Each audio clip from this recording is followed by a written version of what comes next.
This is the Tigers Postcast, your instant game reaction for the Detroit Tigers. Part of the Locked On Podcast Network. Your team every day. Well, the meltdown mode is officially on. The choke alert is at an all-time high. The Detroit Tigers lose again to the Cleveland Guardians. Cleveland's taken the first two games of this series. I, for one, am panicked. Welcome into a live Locked On Tigers postcast. I am your host, Jake Riepma. You can follow me on Twitter at Jake_Riepma. This team might stink. They just might stink. The Detroit Tigers, in fact, I feel like Denny Green, the late Denny Green, may he rest in peace. They are who we thought they were. This team might stink. No life tonight from the Tigers. They're shut out, 4 hits. We'll go over it all. Try to figure out a way they can salvage the finale with Tarek Skubal on the mound. And, of course, we'll have our biggest talking point, our turning point, and our player of the game. It's all next. Right now, all we can do is like today's video and subscribe to the channel. If you haven't already, it would mean a great deal. Help us out quite a bit because Lord knows we need it. This is your Locked On Tigers postgame show, free and available wherever you get your podcasts, and of course on YouTube, all part of the Locked On Podcast Network, your team each and every day. Do me a favor and tell a friend about the Locked On Tigers postcast and check out the daily show with Scott Bentley on Locked On Tigers. Now, as always, your comments are welcome because hopefully you're as frustrated, or maybe not even frustrated. Last night was frustrating. Tonight was demoralizing. And I think that's where I'm at with this team, and not good as we enter the most crucial point of the season, and the Tigers are playing their worst baseball of the year. We begin where we always do, our biggest talking point. How would you tell this game to a friend? This is what you'll be talking about.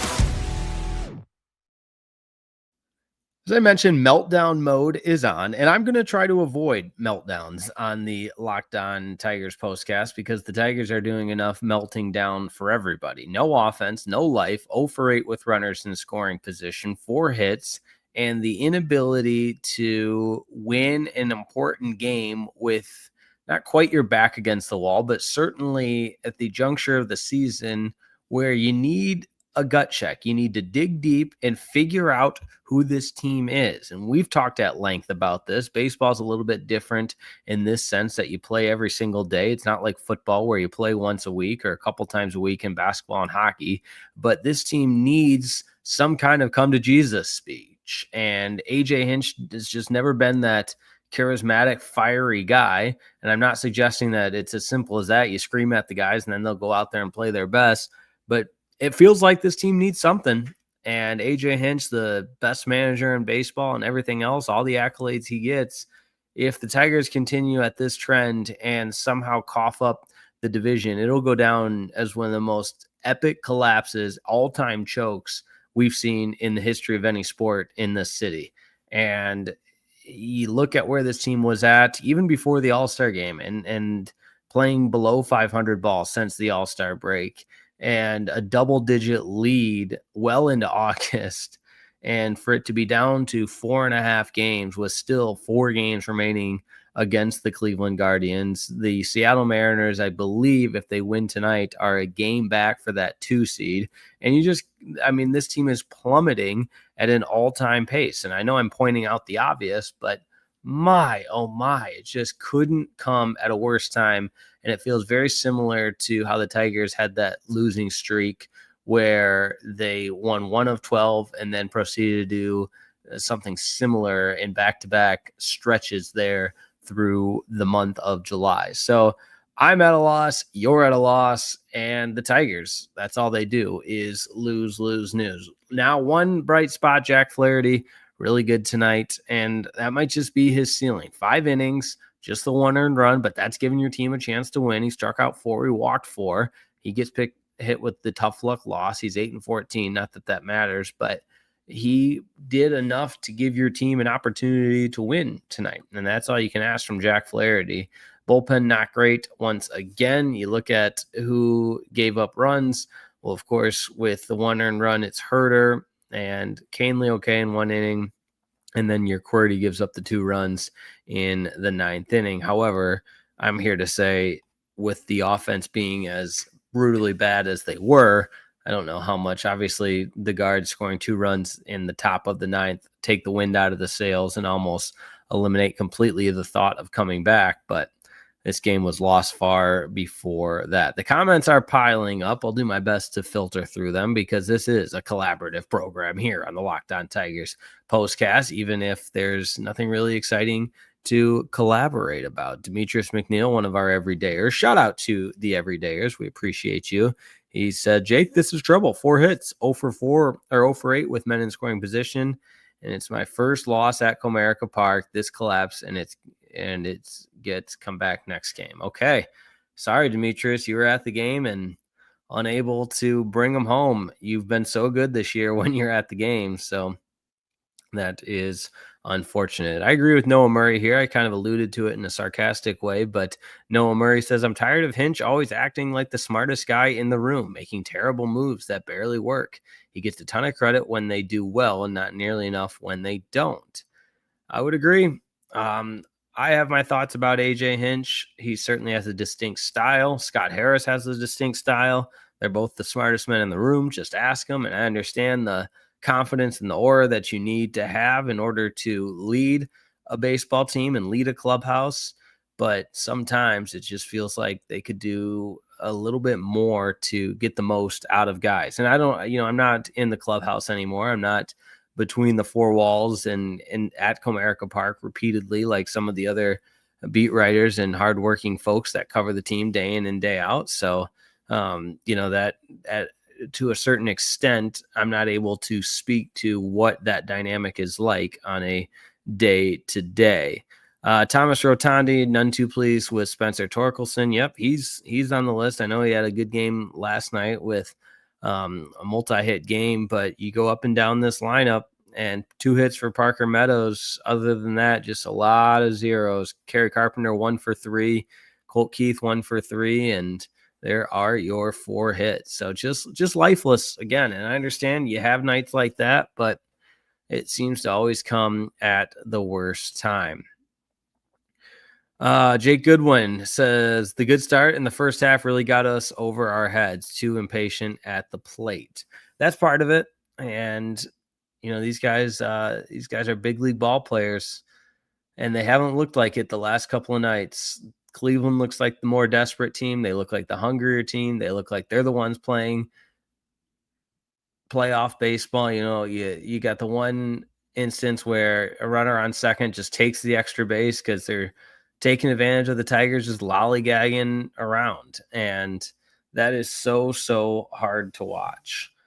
And it feels like you're in quicksand. Like it's just getting, the loss and the collapse is getting closer and closer, and you're getting more and more helpless. And that's how I feel watching this Tigers team, completely helpless. All right, let's go ahead and look ahead to the finale. We know Tarek Skubal's on the bump. We'll also do our biggest turning point and our player of the game. That's all on the other side right here on a live Locked On Tigers postcast. This episode of the Locked On Tigers postcast is brought to you by Prize Picks, the daily fantasy app where making the right call can actually pay off. You and I make decisions every day, but on Prize Picks, being right means cashing in. With football back, Prize Picks is the simplest and fastest way to get in on the action. Just pick more or less on 2 to 6 player projections, and you can turn your takes into real prizes, all in less than 60 seconds. I've been playing Prize Picks lately, and it's so fun, and it's the best way to stay locked in for the entire season. I'm talking quick and easy payouts and secure as well. And I love checking the projections to see where my value is. So download the Prize Picks app today. Use that code LOCKEDONMLB to get $50 in lineups after you play your first $5 lineup. That's code LOCKEDONMLB for $50 in lineups after your first $5 play. Prize Picks, it's good to be right. Today's episode of the Locked On Tigers postcast is also brought to you by Monarch Money. Most people can't name all their financial accounts or even what they're worth, whether it's 401ks, properties, or investments. And when you don't have the full picture, you can end up leaving money on the table. And who wants to do that? Not me. That's why there's Monarch Money. It's an all-in-one personal finance tool that brings your entire financial life together, all in one clean, easy-to-use interface, right on your laptop or your phone. And the best news is, yep, Monarch is built for people with busy lives. If you've put off organizing your finance, Monarch is for you. Monarch does the heavy lifting for you. You can link all your accounts in minutes, see clear data visuals, get smart categorization of your spending, and finally, you can feel in control of your money without ever touching a spreadsheet. Maximizing your investments, increasing your saving rates, easily reviewing finances with your partner. Oh yeah, it's all part of the Monarch experience. So don't let financial opportunities slip through the cracks. Use code LOCKEDONMLB at monarchmoney.com in your browser for half off your first year. That's 50% off your first year at monarchmoney.com with code LOCKEDONMLB. Today's episode of the Locked On Tigers Postcast is also brought to you by Game Time. There's nothing quite like catching a baseball game live, unless, of course, you're watching the Tigers lose to the Guardians again. But the energy, the crowd, the chance to see your team in person, but actually getting tickets, now that's the tough part. Queues, logins, surprise fees. Yeah, who wants to deal with all that? It takes all the fun right out of it. And that's why I use Game Time, the app that gives you the advantage back to the fans. Game Time's fast, easy, and backed by the Game Time guarantee. You'll always get 100% authentic tickets delivered on time and at the best price. Plus, all the fees are included, so the price you see is the price you pay. And you know what? I love that they include the fees, because if I see what the ticket costs, that's what I want to pay. It's that simple. What a concept, right? And Game Time is all about that.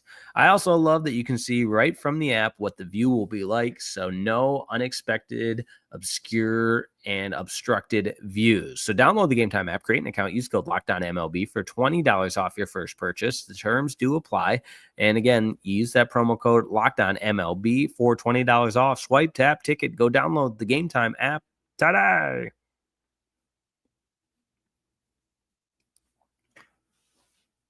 Tigers blanked by the Guardians. They've lost 5 of their last 6. Seattle is red hot and gunning for that number 2 spot in the MLB playoffs. Hell, at this point, Tigers just trying to hold on to the American League Central. Let's do our turning point. Time to reveal where the game was won or lost. It's the turning point. I think you could pick at any point the Tigers had a scoring threat and just couldn't get that big hit. I mentioned the 0 for 8 with runners in scoring position. That's a big part of it. And they leave 8 guys on. Torres goes 0 for 2 with runners in scoring position. Andy Ibanez, who's still in the lineup, great. 0 for 1 with runners in scoring position. Riley Green, 0 for 2. Dylan Dingler, 0 for 1. And Spencer Torkelson, 0 for 2. So it feels like the blame game, but it's really not. This entire team just not ready to play tonight. How about our player of the game? This is the Locked On Player of the Game. You give it to the entire Guardians pitching staff. I mean, obviously Gavin Williams starting the game and pitching 5 scoreless to get the ball rolling for the Guardians. And from there, the bullpen just combines to go right through the Tigers. Because again, the 4 hits, sure, 0 for 8 with runners in scoring position. Some opportunities there, but certainly not taking advantage of that. Okay, R1VJ4 says Cleveland's playing the championship ball. Tigers have no answer. That's what it feels like. That's exactly is what it feels like. So all we can do is hope for the best with Tarek Skubal on the bump tomorrow. And this comment here, I don't think we can think like that. But at the same time, Tarek Skubal did leave his last start early. And as Nate the Great points out, what if Skubal isn't really healthy? And unfortunately, that's something we're also dealing with. And for what it's worth, I don't think they'd trot him out there if he wasn't completely healthy and in the best spot. So got to choose to believe that he's good. And if not, no, we're not even going to go there because he's pitching tomorrow, day game, got to avoid the sweep. And then you got 3 more at Cleveland later on. So after the conclusion of Thursday's game, the Guardians will come to town. Or I'm sorry, the Guardians will leave town and the Atlanta Braves will come to town for the weekend. Then the Tigers go to Cleveland for 3 more against the Guardians beginning Tuesday night, September 23rd. And then they close out the season against the Boston Red Sox for the final 3-game series. So not a lot to feel good about. Another downer of a night because the Detroit Tigers are just really, really bad right now. And again, a lot of people are rightfully so upset. I think back to those spirited episodes we had around the trade deadline where I just felt this team didn't do nearly enough to put themselves in contention. You can look at other points throughout the course of this season where it felt like this team had that team of destiny feel, and it feels anything but that right now. And you could make the argument that's when it's most important, is down the stretch and into the postseason, because you can't flip a switch. You can't flip the switch. And unfortunately, I think the Tigers are getting dangerously close to, even if they do get into the postseason, which of course there's still 4.5 game lead, but once you do, you're just so down that teams are going to want to play the Tigers because they've been so bad post All-Star break. So I'll put it that way. And we will turn it around tomorrow, day game. So we'll be on a little bit sooner. Tarek Skubal goes for the Detroit Tigers, making his first start since leaving last start early with left side soreness. So that being said, everybody get a good night's sleep. We'll bounce back and see if the Tigers can salvage a game before the homestand continues when the Braves come to town. So Tigers Guardians tomorrow afternoon. We'll be on after that. Until then, have a wonderful rest of your night. Thanks so much, as always, for tuning in. I do appreciate it. Check out Locked On Tigers with Scott Bentley. Make sure you like the channel and subscribe. See you tomorrow.